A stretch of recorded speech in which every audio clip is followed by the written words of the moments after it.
We're nearly halfway through the NBA season, and what a start it's been for the Minnesota Timberwolves. With me now, President of Basketball Operations, Tim Connelly. And Tim, I know there's been a lot of fanfare surrounding this team, but could this have matched the start you had envisioned even for this squad with the way you guys have started? We were pretty optimistic about the year. We thought last year we kind of left a lot of games on the table. We kind of challenged the guys to take a more serious approach day in, day out. So it's been really neat to see them play well, and Coach Finch has been an amazing coach. I think he's coach of the year. So it's been fun. You know, we got a long way to go, but so far so good.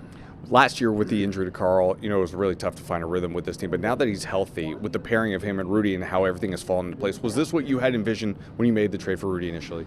Yeah, I mean, we made a pretty big trade, and certainly it wasn't. We knew it was going to be seamless. It was going to be clunky. Not just Carl's injury, but he came into training camp after the sickness, so I never thought he was really the best version of himself. And again, you look at the lack of success we had last year against the kind of the teams that struggled. If we just won those games, we'd have been a home court playoff team. So we thought there was some low-hanging fruit. We challenged the guys, and they've responded. Mike Conley had a full offseason, full training camp with you guys, and he has made such a difference with this team. What has he brought to this team that is taking you guys to the next level?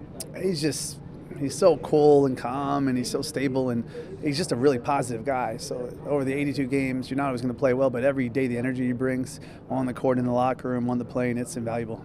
Tim, I got to know, last year at the trade deadline, you brought Mike Conley here. A lot of people are out there saying, the Lakers could have just traded for Mike Conley straight up. How did you nudge your way into this deal and get him over here? I mean, trades, the whole nature of trades, it's kind of gross, right? You trade human beings, so you never know. But he's a guy that we were pretty familiar with, and we thought he could bring a lot to the team, and certainly he's as good as we thought he was. He's been that much better.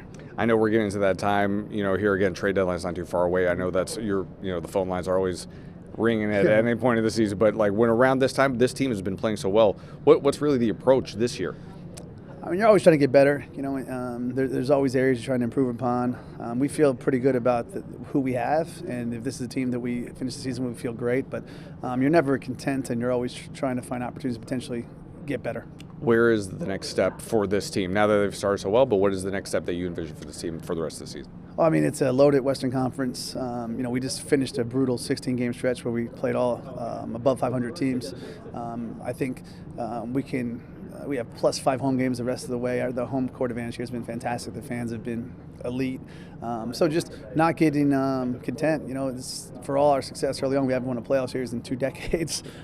So again, I think we're trending in the right direction. But in this league, you can get humbled quickly. And how do we continue to kind of raise the bar and really challenge ourselves? You mentioned the fans. How gratifying has it been just to see this place packed every single night and the energy that the fans have been bringing?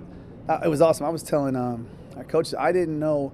I haven't spent much time in Minnesota prior. I didn't know how knowledgeable the fans were. So it's really neat, not just their energy, but their knowledge of the game and their appreciation for some of the subtle things, like a defensive stop or a 24-second violation, and see how fired up everyone is. It's been awesome. Lastly for you, Anthony Edwards just continues to get better and better, and this fan base just absolutely loves the guy. How well has he played this season for you, and where do you just see his career trajectory going? Yeah, we think he'd be one of the all-time greats. I mean, it's hefty praise, but we think he's deserving of such.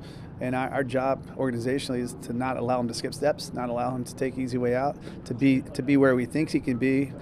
Finch has got to coach him hard. We got to hold him responsible to any and everything, both on and off the court. And there's not much he can't accomplish. And he's a great kid, and I think the competitive streak in him wants to be challenged. So fingers crossed that when it's all said and done, he'll go down as one of the best guards ever play.